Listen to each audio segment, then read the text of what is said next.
You won't believe what birdwatchers spotted this week. An incredibly rare Spix's macaw was seen in the wild for the first time in over a decade. This vibrant blue beauty, once thought extinct, has made a shocking comeback.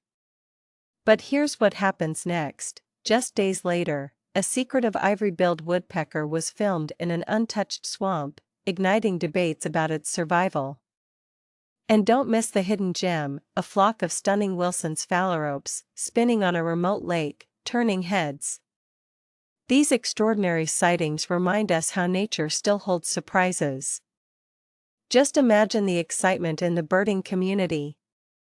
Whether you're an avid bird watcher or just curious, these incredible moments are too good to miss. Follow for more unbelievable wildlife adventures.